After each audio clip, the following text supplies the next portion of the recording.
Thanks so much. It is my pleasure to be here. I was telling someone I was at one of the very first greenhouse meetings in St. Louis many years ago. Were you there? You were there too, yeah.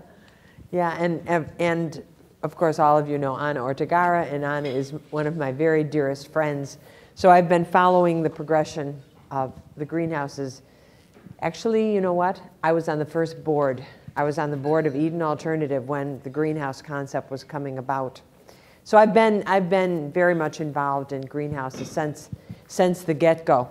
So let's get started. I have made some changes in the presentation, and if you want the actual PowerPoint, it's yours. All you have to do is email me.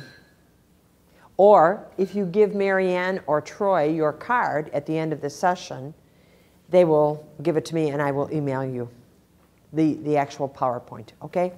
You'll have to have Dropbox because it's a very large size presentation. So what are we going to look at today? I want to talk to you about why look at excellent, and also about the question willingness to recommend. It is one of the, I'm going to have to stand over here. That light is a bit much for my eyes, my aging eyes. The importance of recommendation, and I want to review with you the pages of your report so that when you pull your individual report from the web, that you will understand what it's telling you. I want to help you identify the one thing that you should work on. And then I'm going to talk about conducting drill down surveys. Now, for those of you that weren't able to pick up these papers last night, we have on that far table over there instructions on how to do all these various things, pulling down reports. And the other thing that we really want you to look at are your comments. Your comments are rich. And while they may be the perception of one person, it is the perception of one person. And they tell you something. They're very informative. And you can pull those down. You can look at trends and patterns in terms of comments. And Marianne will be more than happy to hold your hand and teach you how to do what we call comment analyzer. It helps you to analyze your comments. So what I wanted to start with was this quote. When you don't remember anything, you're satisfied.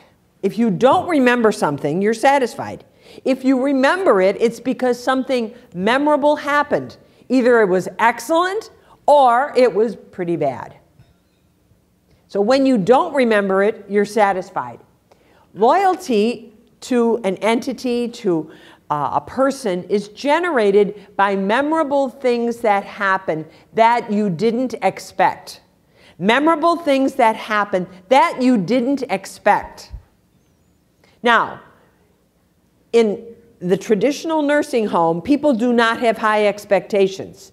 So it isn't hard to create memorable things that happen. And when a person would come to a greenhouse, and I have been in greenhouses, I mean, it's not like I don't know what you do, I do. I mean, it is memorable. It is memorable because it is a very special place.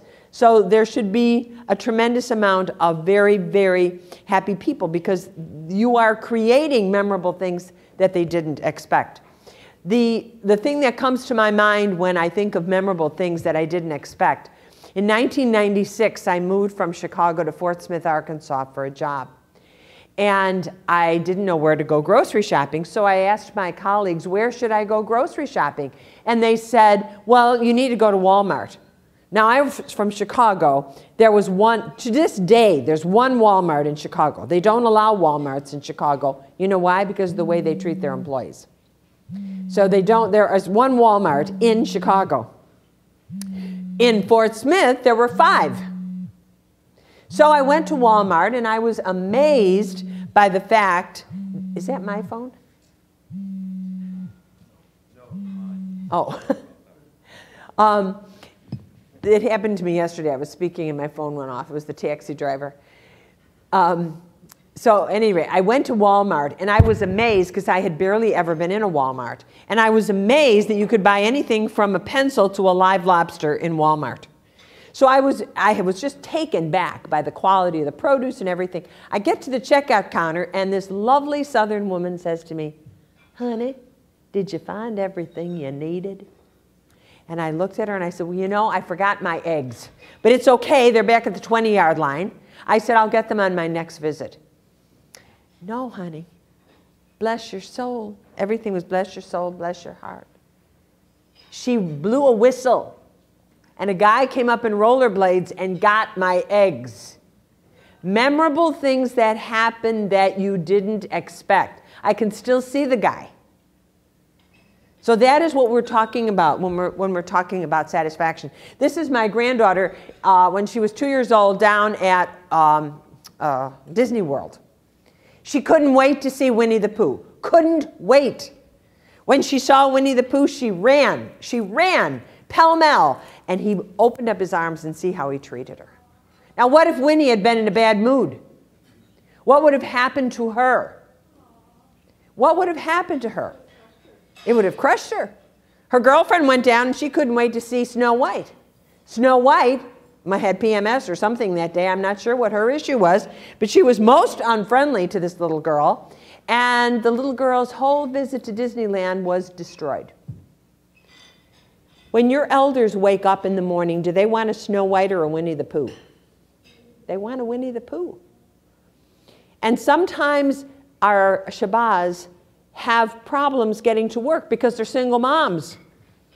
And they may have a 2-year-old at home with 103 temperature, and they're wondering, how am I going to get to work? And oftentimes in a traditional nursing home, what would happen to them? They would walk in late, having tried to get to work, and they're handed a pink slip or a detention or whatever they want to call it. That is not what we need. That is not the environment. That is not the culture that we want to create in any of our homes.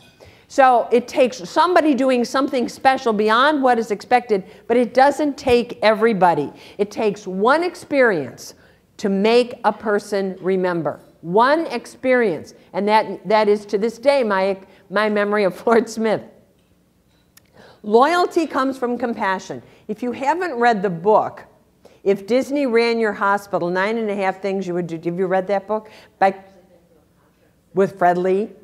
Wonderful book, isn't it? It's a great book. If you haven't read it, I'd highly recommend it. If Disney Ran Your Hospital. Fred Lee had been a CEO of a hospital and had gone to Disney. And he wanted to bring the concepts of Disney back into a hospital. And what he found out was that in a hospital, believe it or not, the most important thing to patients was compassion.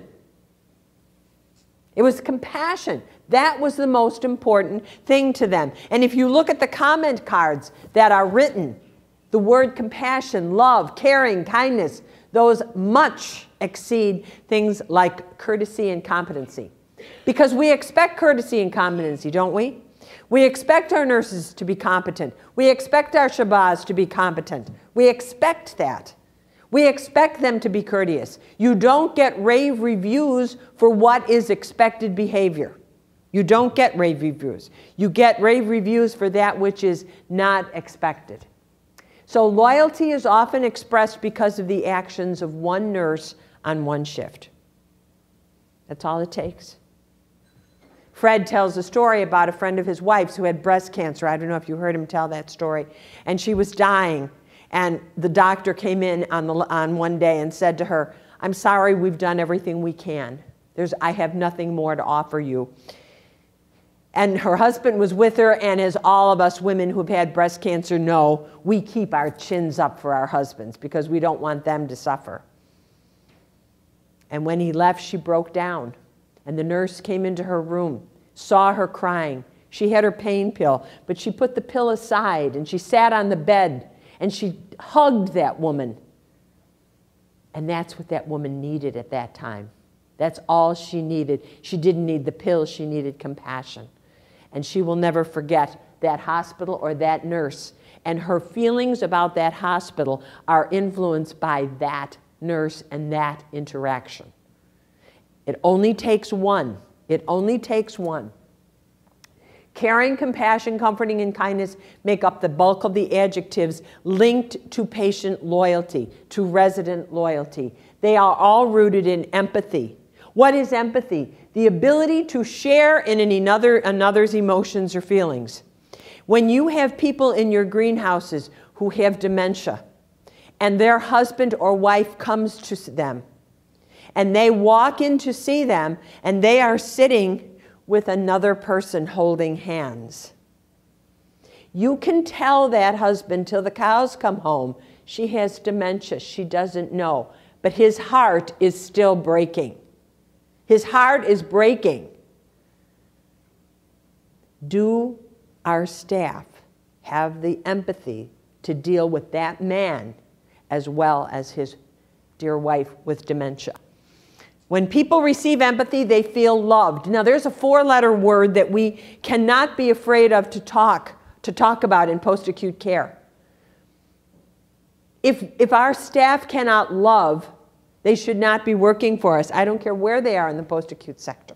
I've had nurses who have said, who have been unwilling to develop relationships with their patients, their residents in nursing homes.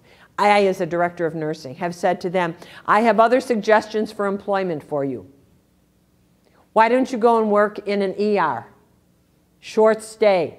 ICU, short stay. Better still, OR. They don't even wake up.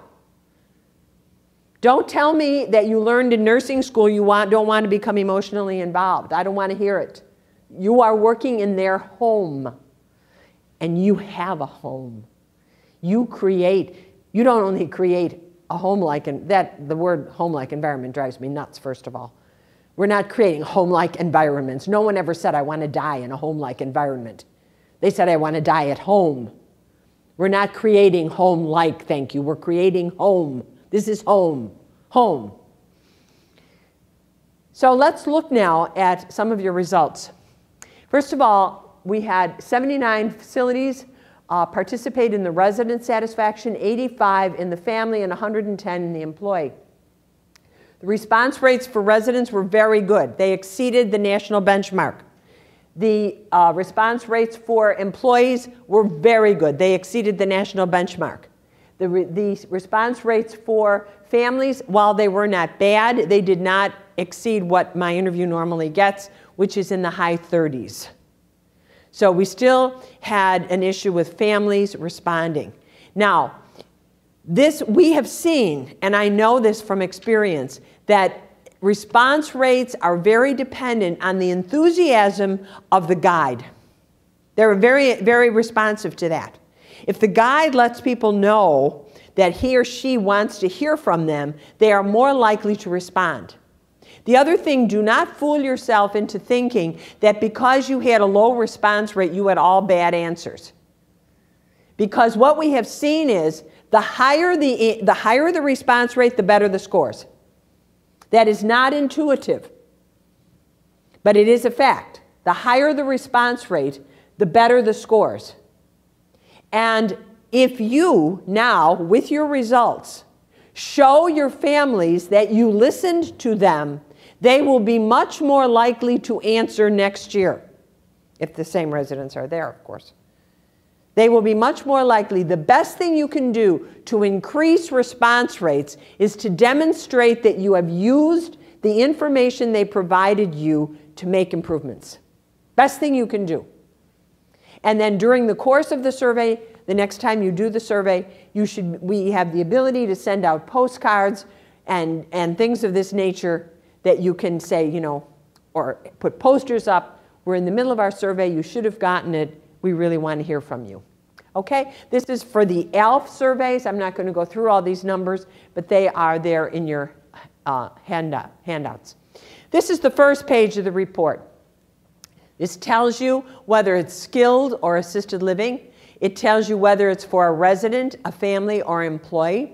It tells you the dates of the survey, how many were distributed, how many were returned, what is the response rate. And then it tells you here, what is the peer group. When you set up your report to generate a report, it requires that you choose a peer group. Now you can choose a peer group like Nebraska. Tabitha, for example, could choose Nebraska as a peer group, and they would then be comparing themselves to all the SNFs that use My Innerview in Nebraska, or all the ALFs that use My Innerview in Nebraska, whatever the entity is. You can compare yourself to profit, for-profit.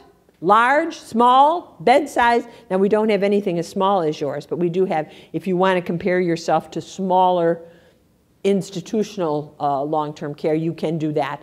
There's like 15 different things you can compare yourself against. In this case, we chose the national database. This will tell you how many people are in the peer group. That is a moving number. If I ran a report today, November 19th, everyone in the peer group would have done their survey from October 31st, 2014, 12 months back. Okay, so whatever date it is, go back to the first full month before and the previous 12 months, that's the database. That keeps marching on. Okay? So when I create a report, I always put the date by the report, because if someone comes 2 months later and they said, well, these numbers aren't the same. No, they're not, because the peer group has shifted. Okay? So I don't want you to think when you run a report and you run a report 2 months later, it looks different. There's something wrong with the system. It isn't the system. It's the fact that you've got a moving peer group. The next page of the report is called the snapshot page. And we're going to go through each of these individually, but all 4 of these will be on the next slide will also be on one page. This is called the priority action agenda, which are the items which are most highly correlated to recommendation and you did not do well. So that becomes the ability, that becomes your key of saying, how is that data turned information for me to use to improve?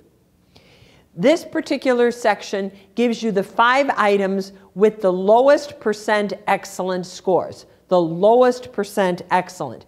This is the 5 items with the highest percent poor. And then over here, you've got the 5 items with the greatest difference to the peer group you chose. 5 items to the greatest peer group you chose, greatest difference. So that's the snapshot page.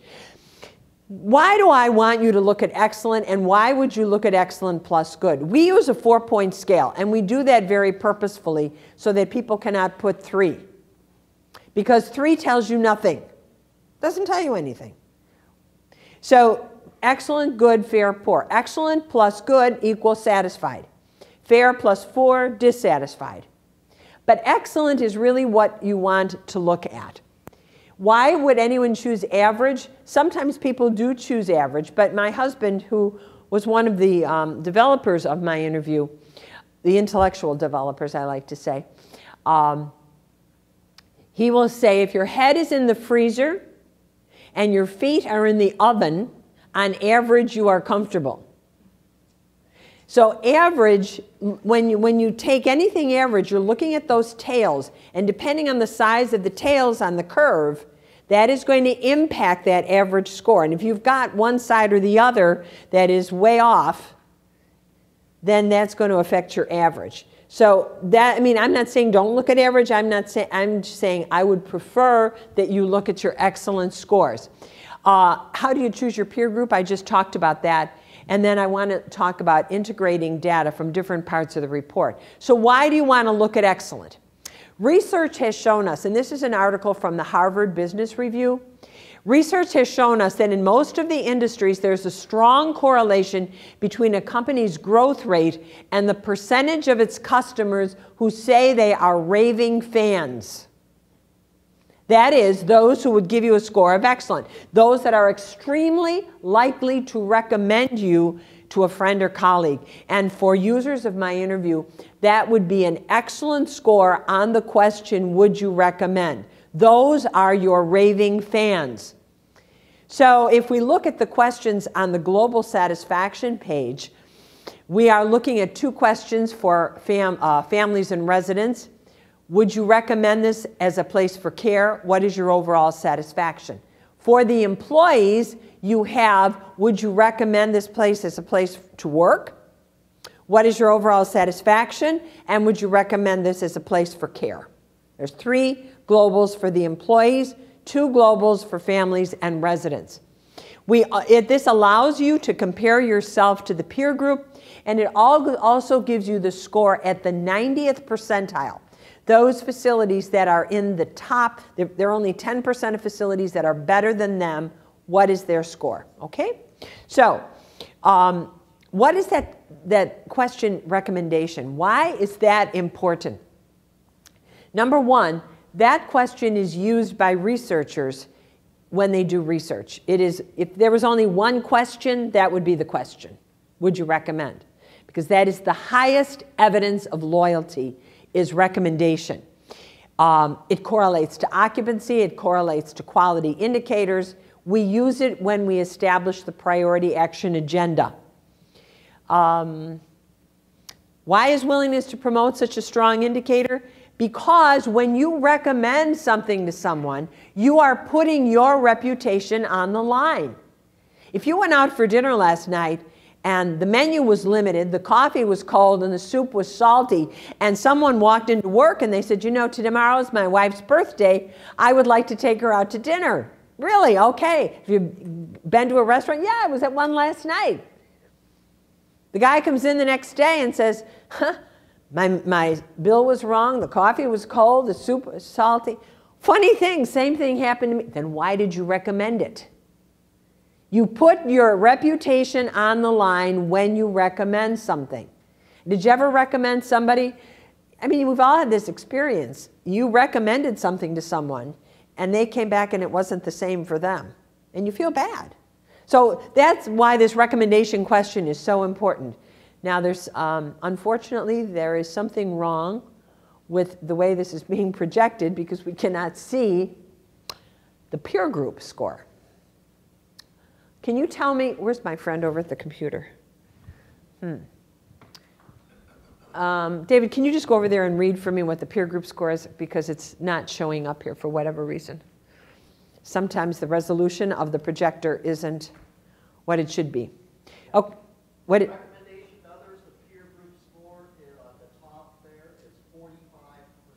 okay, 45. So with all the green, now remember this is residents, okay? 49% were excellent, and this was 45%. Correct. And David, what about overall satisfaction? Peer group score matches up, 43%. 43%, okay?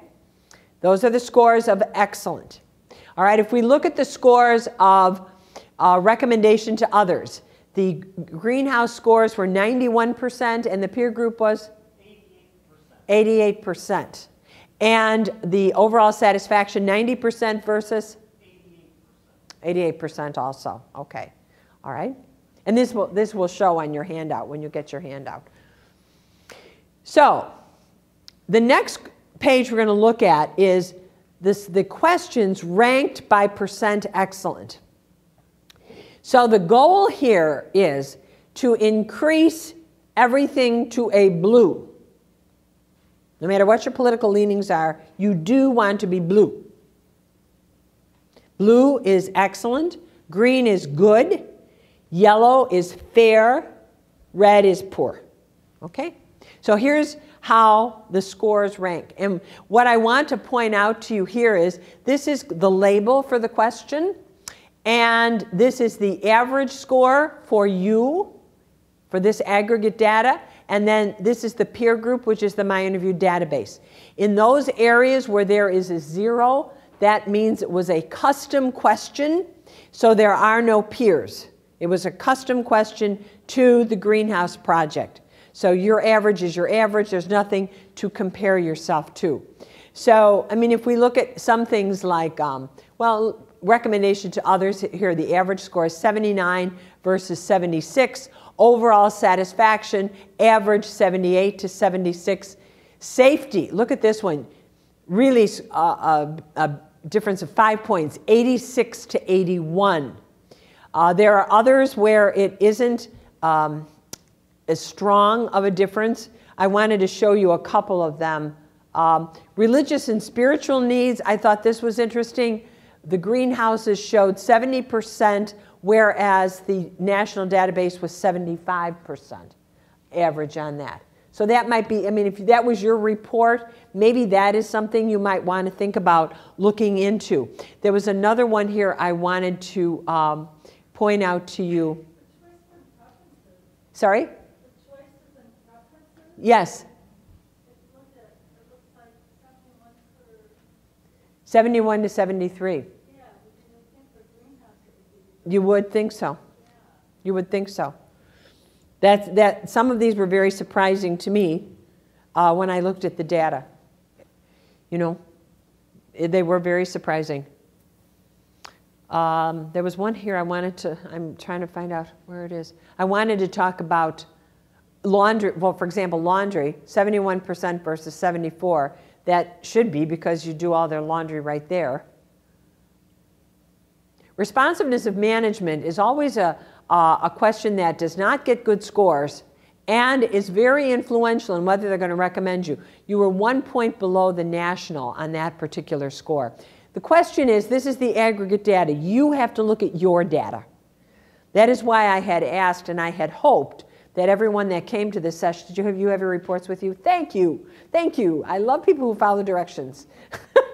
I was hoping you'd have your own reports in front of you so you could see, but you'll have this presentation so you can see where you sit with your own reports.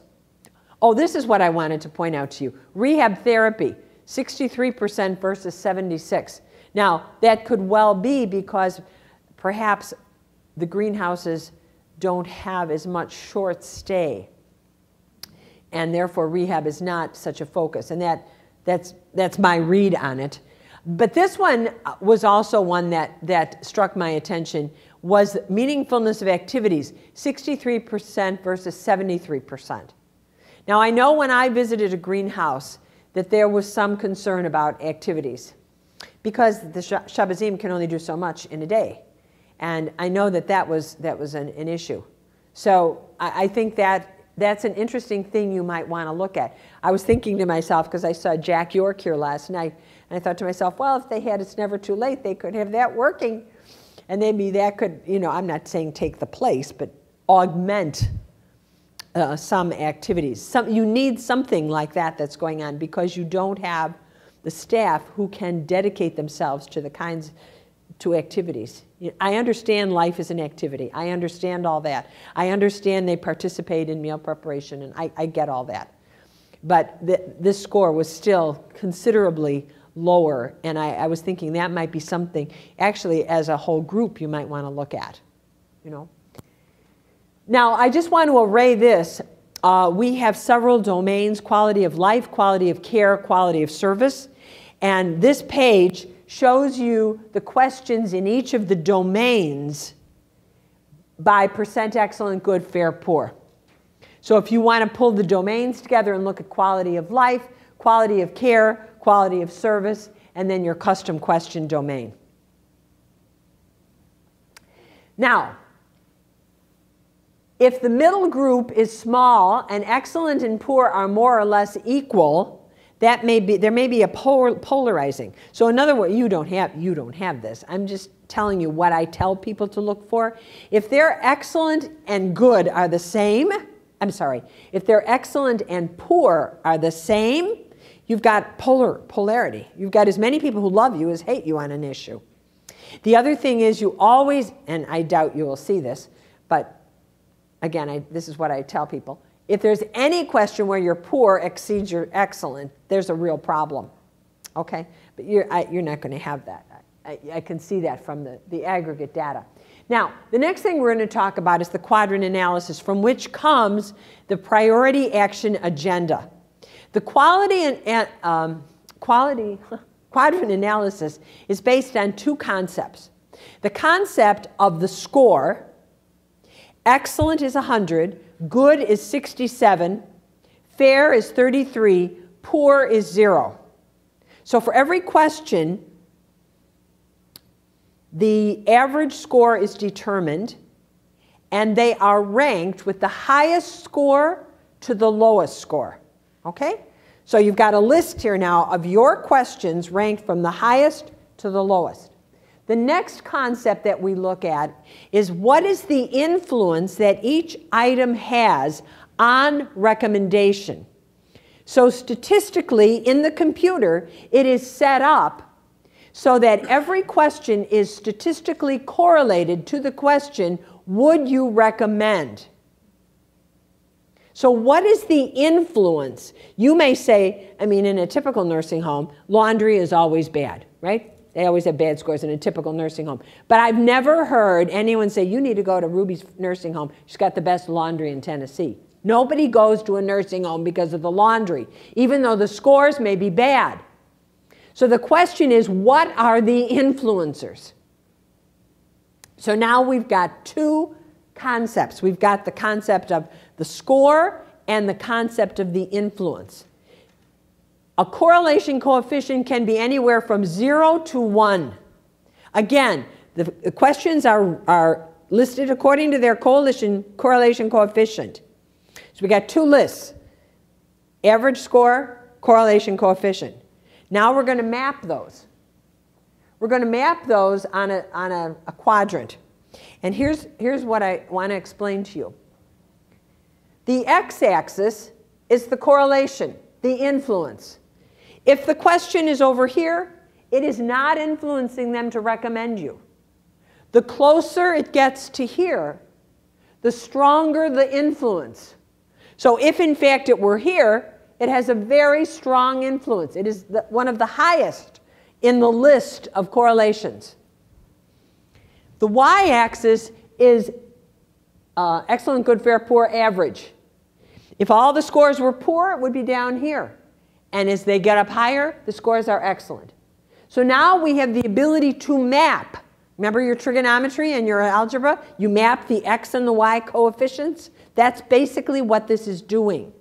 So if a question ends up here, you did very well, but it's not influencing them to recommend you. If the question ends up here, you did very well, but it is influencing you to recommend. If the question ends up here, you didn't do well, but it's not an influencer. If the question ends up here, you didn't do well, but it is an influencer. So now we have data turned into information for you to take action on. You don't have to guess what items should I work on. You look at the items in quadrant D. Okay? So this is what turns data into information. It takes the guesswork out of where to start.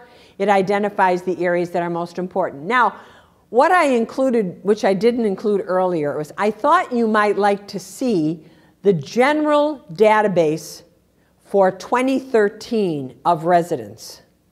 These are the top 10 most highly correlated items in 2010. And yours are different, and that's why I thought you might like to see this. Number 1 is the care and concern of staff. Most important if they're going to recommend. Number 2, the competency of staff. Number 3, the responsiveness of management. Number 4, choices and preferences are met. Number 5, nursing care, safety, CNA care, respectfulness of staff, commitment to family updates, and attention to grooming. So those are the top 10 from 2013 National Database. This is yours. What are the top 10? Was this the one we needed to take out C4 bathroom visits? Yes. Forget this one. This was only for the Eddy homes. So number 1 was choices and preferences.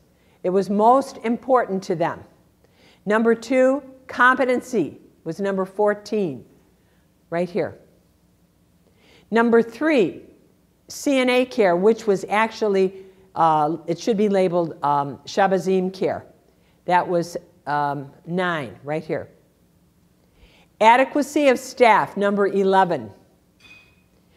Respectfulness of staff, number 2. RN, LPN care, number 8. Call lights answered in 5 minutes, C2, that's a custom question. 17 was the safety of the facility. End-of-life needs are met was C11, and care and concern of staff 15. So what is different about this is this care and concern, this really I found very interesting. It was number 10 in yours, and it was number 1 nationally. And all I can think of is that they know that they have it. So it's not necessarily as much of an influencer because they know they're getting it. So this is how that looks. And again, I've put that now. Again, if you ask me for this presentation, you will get this particular version where I've taken the greenhouse top 10, as it were, and the national top 10 from 2013. And then this next chart shows quadrant B, and the next chart shows quadrant D. Okay? So this is there for you, and this is what you're going to want to look at. Remember what I told you. The farther to the right, the more highly correlated. So choices and preferences, again, is the most highly correlated item.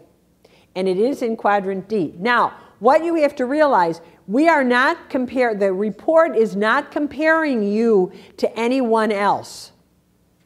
So there's always going to be something in quadrant D because it has to do with 2 lists and where something is on the list. So don't say, well, I must be doing terrible in choices and preferences. Not necessarily, but relative to other questions, it isn't being scored as well as other questions. Okay? So the top quadrant D gives us opportunities to work on different initiatives to help make that better. Because those are the ones that are going to influence the resident, family, or employee to recommend you. And that's why I went through that whole thing on the importance of excellence, the importance of recommendation, because this is where the rubber hits the road. Okay? All right, now this is the next page of your report because the quadrant analysis only has the numbers on it. The next page of your report will tell you the labels of all the questions by quadrant. And then it takes the top 5. Now you say, well, how do we get the top 5? I'm going to show you. I'm going to show you. If this is the bottom corner of your report, the 5 that are the closest to this will be in the priority action agenda, okay? The 5 questions that are closest to this point make up the priority action agenda. The most highly correlated, the worst scores, basically, is what it amounts to. So that's where that's the beginning of where you're going to pick that one thing you're going to work on, okay? Now, if you run yes, ma'am. Sure. Sure. Okay. So this. You're saying whatever is closest to that bottom corner. So on what you were showing, when we get there. There. Okay, so rather than looking at the vertical line, what's closest to the primary opportunity, you know, your orange block, what I'm hearing you say, we should be looking at C2, 11, 16, and C6 because on the y-axis, it's poor to excellent. Right. Okay. Right. I read it correctly. Yeah. Just wanted to check. Yeah. Because, see, and then this will tell you those, see? Okay? It outlines them for you. I just wanted to explain to you how those particular 5 got in that box. Because those 5 are closest to that lower right-hand corner. Okay? All right. Now, I don't really recommend that you run a report that says family/resident. And I'll tell you why. Because their responses are different. Their perceptions are different. However, if you want to know how they interact, click on the report that says family/resident, and you will get this. The red are the residents, the F are the families. So this question was a custom question for families. This is a family question 1, a resident question 14. So you can look at it and see what you can see. See? You begin to see where your families and your residents aren't jiving. And that can be also very helpful, because sometimes what it means is the families aren't getting the memo. You know, you're doing something for the residents, but for whatever reason, the families have not heard that. So they're not giving you as good of a score because they haven't been included in the discussion. So that's I'm just telling you that this is another way you can generate the report by clicking family/resident, and then you will get this. But I personally don't like to use the family and resident for my global satisfaction or whatever. I really don't like to do that, because as you see from this, look at the difference on this particular one, care and concern of staff. This is the resident perception of importance. This is the families. See? Very, very widely separated. Here, for example, respectfulness of staff. This is the resident score. Look at how much higher the family score is. So I just wanted to share that with you, okay? All right. Then the demographics can be very informative. I think because given the size, you probably don't use this as much, but just to show you, it talks about the length of stay, who visits the most, why did they choose your particular location, and whether or not they're male or female. Then the next one is, how often does this person visit? I think this is a fascinating one to look at. The residents say that someone visits them 73% of the residents answering the survey said someone visits them at least once a week or more. 70. That again fights what the perception is. You know, that people put old people in nursing home and just let them be. I was doing a talk for a group of doctors in Kansas, and I showed the slide, and in that particular company, they had like an 85% visitation. And one of the doctors said, "That's a lie." I said, "Excuse me?" He said, "That's a lie." And he looked at his other doctors and he said, "Do you see family members visiting?" I thought to myself, what time of the day do you come to work, sir? And of course the doctor said, "No, I don't ever see families visiting." And I looked at the doctor and I said, "Doctor, you are dealing with anecdotal information. I am dealing with data. That is the difference." So you can fight some of that. You don't have to in your world. You live in a more idyllic world. But the nursing homes, sometimes they really have to use this information. And this is an interesting one for if any of you have nursing homes attached to you, if you want to know where did they visit before they chose you. 40% of the residents said they didn't go anywhere, but they just came to you. 17% said they visited 3 or more before they chose you.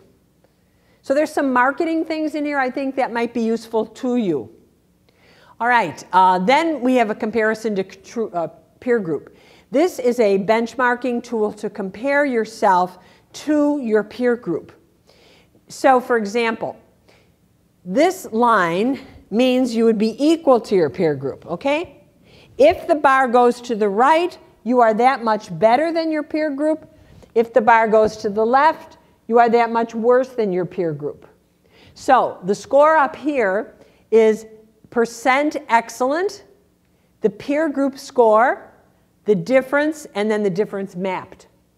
So again, remember we talked about re-up therapy earlier? There's a difference in the peer group of 14 points.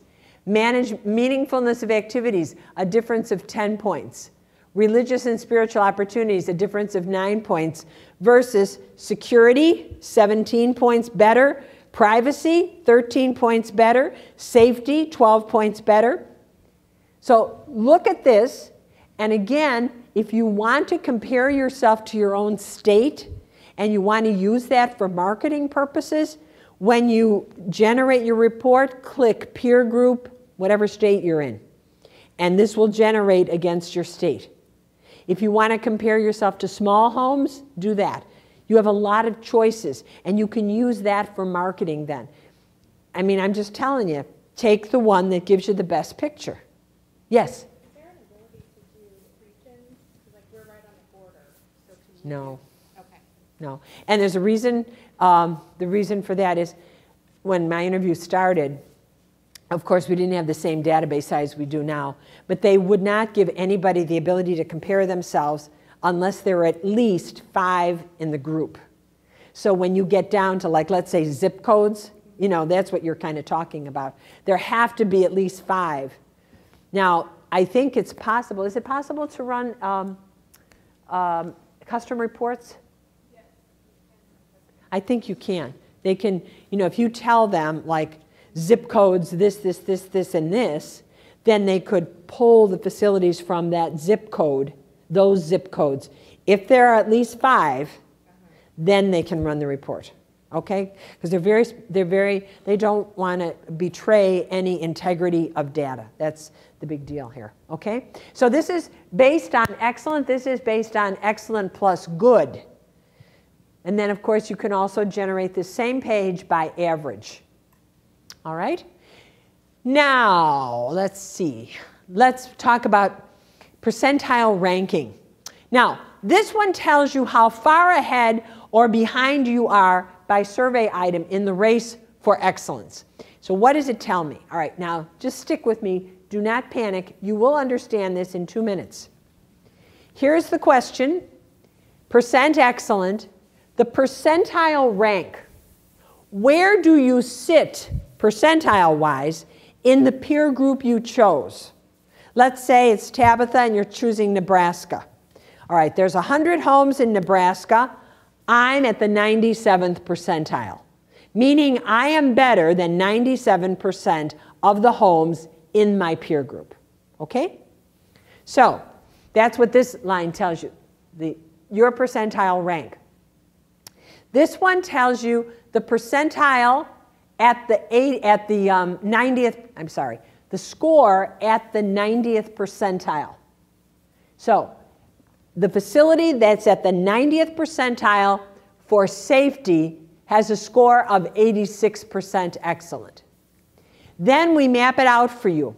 This is 0 to 25%, 25 to 50, 50 to 75, 75 to 100, with the dotted line being 90. These little numbers here are the score of your peer group at that percentile. So this question is competency of staff. At the 25th percentile, the score is 23% excellent. At the 50th percentile, the score is 36% excellent. At the 75th percentile, the score is 51% excellent, and you were 39. The percentile rank was 39 because you were 30. See, here's 36, you were 30. You are in that particular percentile, 25 to 50, or the 39th percentile. So it's more of a visual for you, because if we're talking about a stable state, we don't want the numbers all over the place, do we? You know, you kind of want to keep them. You're going for stability. Now, here's what I do.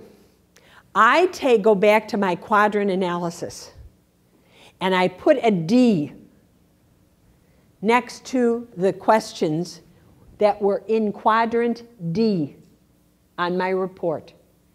And then one way of doing it is saying, okay, competency of staff is my lowest percentile rank. Maybe that's where I should start. So if you're looking for one thing to start with, if you take this page of percentile rank, put a D next to the questions that were in quadrant D, look at the percentile ranks and take the lowest, what you've got is your percentile rank, the average of your score, and the influence of that question all wrapped up into one. So you've got like a three-legged stool, and that can direct you to say, what area should I work on? Yes, ma'am. So the appreciative inquirist in me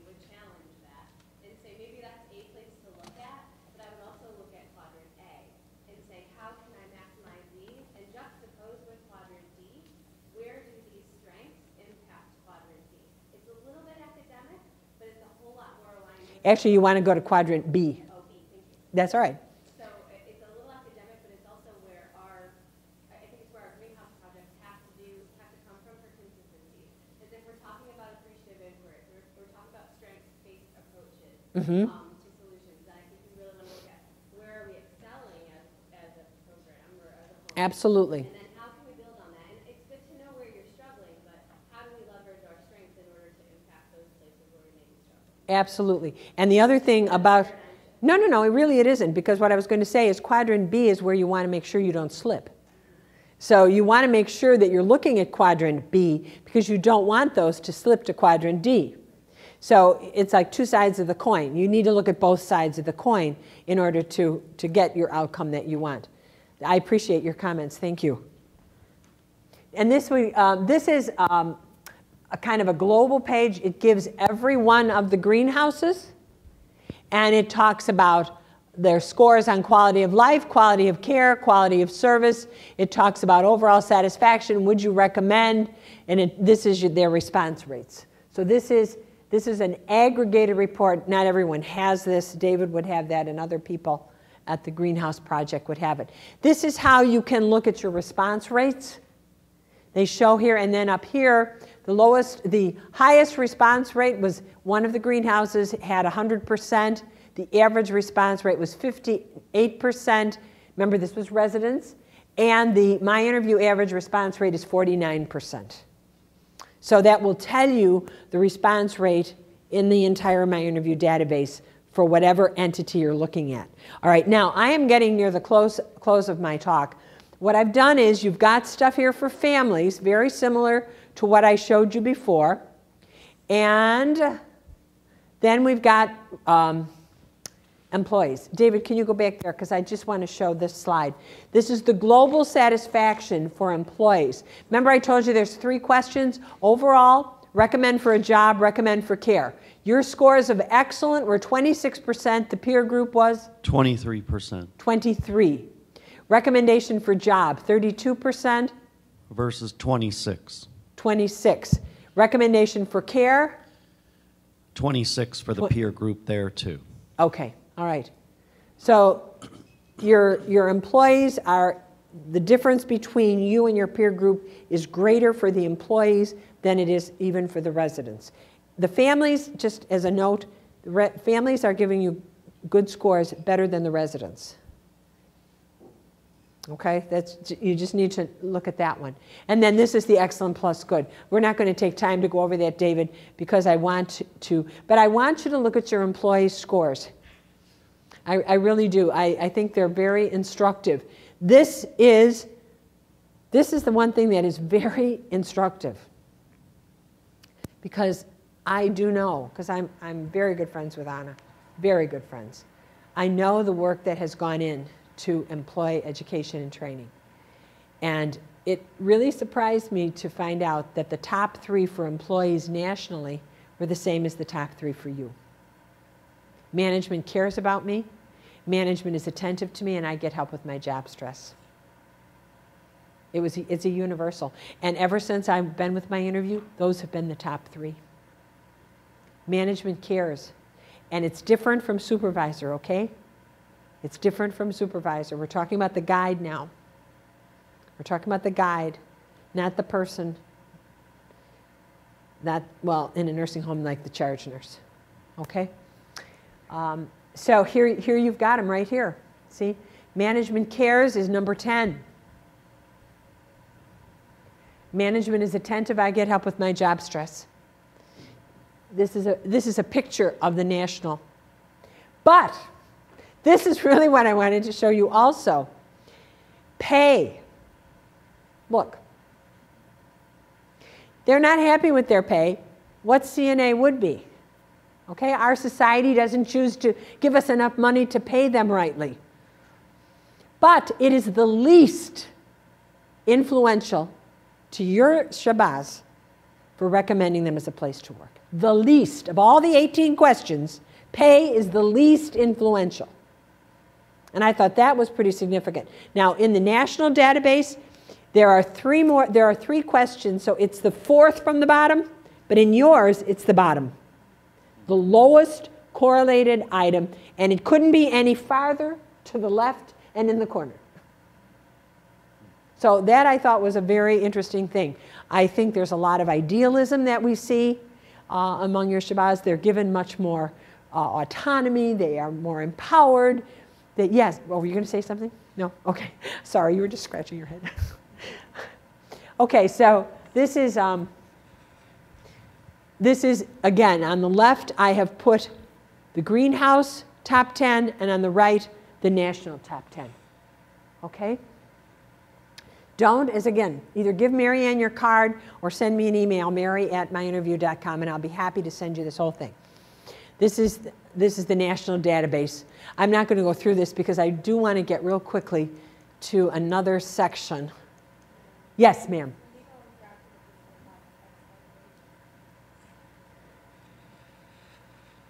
Percentile, here? Oh, I forgot it.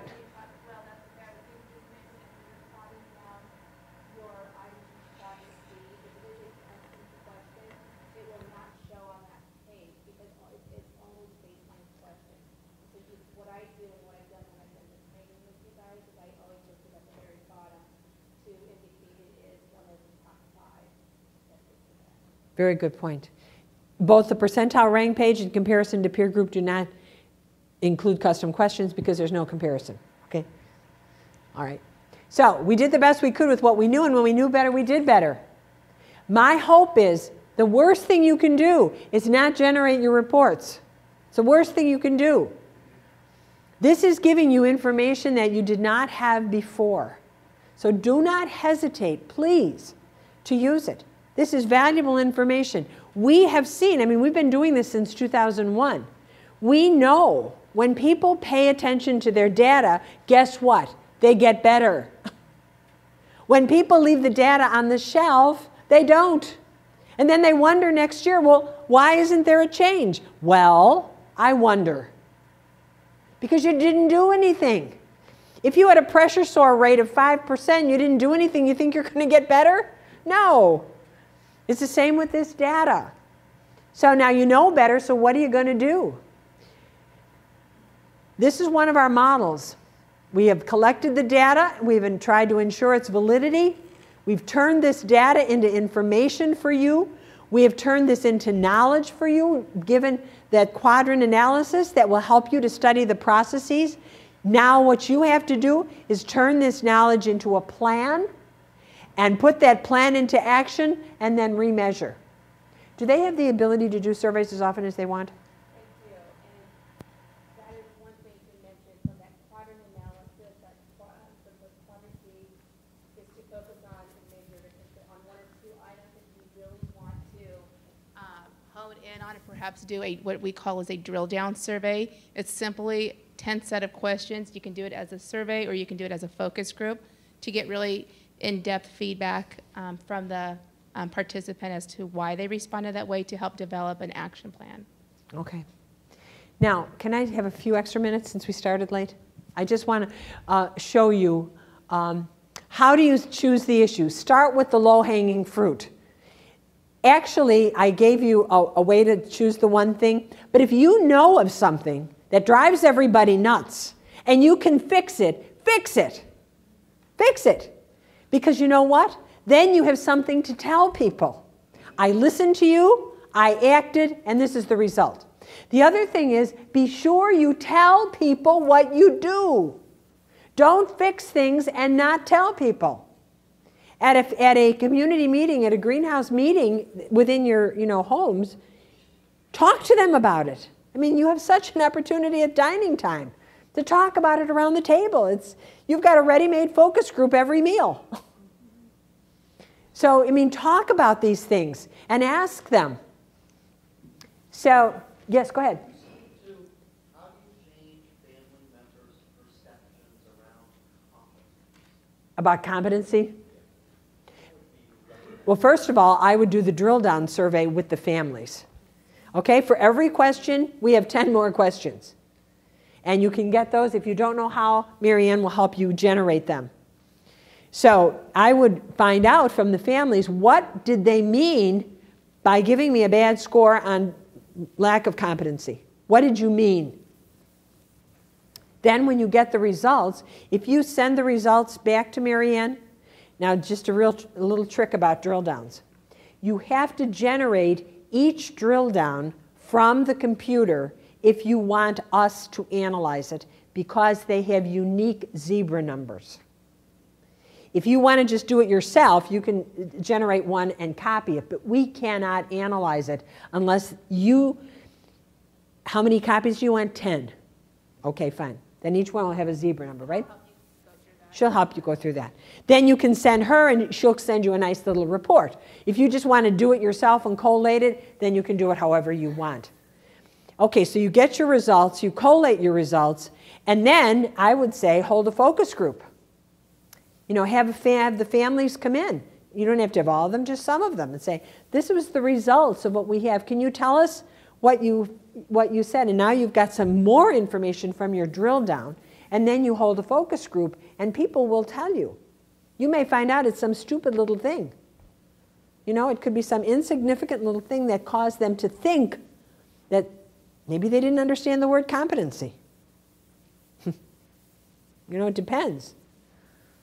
Competency may be a hard word for them. So Toyota has 5 questions. The nurse made a medication error. Why? The wrong medication was in the drawer. Why? The pharmacy tech put it in the drawer. Why? The tech read it off the computer that way. Why? The nurse put it in the computer that way. Why? Because the nurse misread the doctor's writing, as the medication was only 1 letter off from the one she thought was correct. Now, what is the tendency that we all have when we write our POC? We will educate the staff. We will monitor the staff. If you educate this poor nurse on how to pass meds, is it going to get any better? No, because you've got the wrong root cause, right? So that's what we're trying to say here. And we are programmed in long-term care, and I have, since my days at Joint Commission, I have fought with CMS to say you cannot give people 10 days to write a plan of correction if you want them to do a decent root cause analysis. You cannot. It takes longer to do a root cause analysis. Now, I'm not going to have time to go through this root cause analysis that's in here, but I want to show it to you. It's called the Human Performance Improvement Model. You start by writing a goal. Then you look at desired performance. Then you look at your current performance. What is the gap between what is desired and what is current? Then you ask the question, is this gap because people don't know? Is it because they're not motivated? Is it because they don't have the physical resources? We don't have the structures or processes in place? They don't have the information, or has it got something to do with wellness or emotional well-being? If you do this type of analysis, then when you come up with a solution, it's going to match the problem. In our other example, education does not match the fact that the medication was copied wrong. It doesn't match. And you can teach that poor nurse till the cows come home and nothing is going to change. You've got to get a solution that matches the problem. So you look at quadrant D, you come up with your business initiative, look again at your quadrants, come up with a goal. Residents and families will perceive management as being responsive. Satisfaction scores will improve to excellent in 2015. That would be an example of a so the question is, how or what would you imagine staff needs to do more, better, or differently to compete with other senior facilities relative to a responsive management? How should it look like? Okay? What is your personal experience? What does practice in other facilities tell you? What does your professional experience tell you? Many of you, I am sure, like me, had a loved one who lived in a nursing home. I was the daughter from hell. I was. Because they didn't listen. They didn't listen. They really didn't. And all of us have had that experience. So most of us understand the family's perspective because guess what? We've been there. My mom was in a Catholic nursing home, and I went in one day, and I was working at Beverly, the evil, the evil twin sister, and and we were getting sued because the mattress was so many inches from the headboard. We were getting sued. I walk in, my mother's Catholic nursing home, the headboard is like 7 inches from the head of the mattress, and my mother is now like about 4 feet 10 and weighs 95 pounds. And I almost lost it. I really did. And I said, I am sorry. I don't care if you are Catholics. I am too. But if mother strangles, I will sue you, just like we get sued. So we know what families feel like. So we have to draw on our own personal experience as well as our professional experience. Look at what key performers are doing. Look at your different houses. See what the managers are doing there, if they have better responsiveness of management there. What are your key performers doing? Ask your employees what they think. What does desired responsiveness look like? Somebody is accessible to the family. They do rounds when the family is present. They talk to residents and families about what is going right and what is going wrong. They approach them rather than waiting to be approached. I was talking yesterday to a group about making slow rounds. Was that from your book? I thought to myself, where did I get that idea? I think it was from David. Making slow rounds, okay? Listen carefully to their concerns and return phone calls within hours, not days. Record the issues on a log. Get back to the reporting party. If a Shabazim comes to you and gives you a complaint and you resolve it, tell her. Tell her what you did. Anyway, this is the form, and this is what you do. Desired performance, current performance, and I'll show you that in a minute, 1 second. And this is our drill down survey. Then you go to current performance. What is the way things really are? What is the gap between desired performance and current performance? And then do this analysis.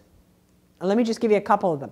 Here's the analysis. Now, I will be more than happy to send you this form in Word electronically. I'll send it to you, David, and you can have it. And then you can use it on your computers, okay? So for example, information. Do staff know what to do? The person making rounds says, it's not part of my job description. I never heard of this expectation before. I didn't know I was supposed to go out and talk to people. I'm making rounds. Do they have the knowledge to do it? I was hired because I'm a nurse. I was not hired to do clinical, interpersonal problem-solving skills. I'm not motivated. It's not in my performance evaluation. No one asks me about it in performance evaluation time. Are staff allowed to do it? I have no way to note the issues. There's no procedure. How does this happen? What is the content? What is the time? What is the action? Do they have the resources to do it? No time with the things I have to do in my job description. I was hired for my clinical expertise. This feels very stressful. Okay, so you get all those down, and then you come to the solutions. The solutions must match the cause. Okay? All right, it's not part of your job description. Guess what? We're rewriting your job description. You were hired for your poor skills. Guess what? We're going to train you. Okay, so on and on. So you get the idea if we had more time, but you can read this when you get it, and you'll get an idea. And I have this done for a couple other things also. So if you want that, just call me or send me an email, and I'll send you the presentations that I have for Management Cares About Me for the employees. I have one for Return to Hospital. I have one for pressure sores. And I'll send you them all so you can have them, okay? Sir, can you go onto my computer? And at the bottom there's a thing that says Tribute. It's another PowerPoint. Can you put that up real quickly for me? So often, those of us that work in long-term care don't get a lot of attaboys. And yet, to me, you are some of the most hardworking, loving, altruistic people in the world. So I would just like to take 3 minutes and tell you what I think about you. This is something I used with nursing students. The patient neither speaks nor comprehends a spoken word. Sometimes she babbles incoherently for hours on end. She's disoriented. She does, however, know her name. I worked with her for the past 6 months, but she still shows complete disregard for her physical appearance and makes no effort to assist in her own care. She needs to be fed, bathed, and clothed. Because she has no teeth, her food has to be pureed. Her shirt is soiled from drooling. She doesn't walk. She's erratic in her sleep. She wakes in the middle of the night and wakens others. Most of the time she's friendly, but several times a day she gets quite agitated and she wails until someone comes to care for her. And I ask the nursing students, how would you feel taking care of this resident? And they say, I couldn't do it, Mary. It's too depressing. And I say to them, really? I love it. It's my granddaughter. Or, it's my grandson. So the question is childcare a burden? Ask any grandmother. Ask any grandmother. Of course it's not a burden. Does elder care differ from child care? How does it differ? How does elder care differ from child care? Is the effort needed any different? Is the skill needed any different? Is the patience needed any different? What is the real difference? What is the real difference between elder care and child care? The demand may seem the same. The tasks, the skills, the responsibility and the devotion, the effort, the time, the patience. Yet, why does the burden seem so different? In art, in the family, in society, even on the internet, child care never seems a burden. The heartaches and burdens of child care are transformed by the promise that it will soon end and it will bring a reward of truth, maturity, and beauty. Aging, however, holds a threat. We have lost our function, our roles, we've lost our control, we've lost our independence, we have pain, decline, and impending death. Elder care is burdensome to some, but none of you in the greenhouse movement. Elder care is not burdensome to us. We see progressive decline and impending death. We have a poor public image. You don't, but generally speaking, nursing homes do. Burdensome regulation, meager reimbursement, plaintiffs' attorneys who are like piranhas. And yet you endure. And believe me, this whole business of elder is very real to me. My husband has had Parkinson's for 19 years. 19 years. I see every day of my life what it means to be an elder with a chronic illness. It is not fun. It is not fun. So, Ralph Waldo Emerson tells us that success is to laugh often and much, to win the respect of intelligent people and the affection of children and elders, to earn the appreciation of honest critics and endure the betrayal of false friends, to appreciate beauty, to find the best in others, to leave the world a bit better, whether by a healthy child, a garden patch, or a redeemed social condition, to know that even one life has breathed easier because you have lived is to have succeeded. Now ask yourself how many years you've worked in long-term care and multiply that times 365. And ask yourself how many elders have slept better because of you. How many families have slept better because of you? How many CNAs and staff and housekeepers have been able to buy food for their children because of you? Where could we be today with more successful people than in this greenhouse meeting? We can't. So how do you and your Shabazz are the extension of your hearts, you, the guide, you in charge of nursing, how do you all differ from her? Do you? She took care of the poor, the elderly, the infirmed, the chronically ill. So do you. She won a Nobel Prize. And you all probably deserve one. But I doubt she'll get it. She had a really good PR agent. And yet I know for each of you that you are blessed and all of your caregivers are blessed. For every day that you go to work, you add quality to someone's life. And for that, I honor you. I thank you for coming. I thank you for participating. And we are now at the end. Thank you so much.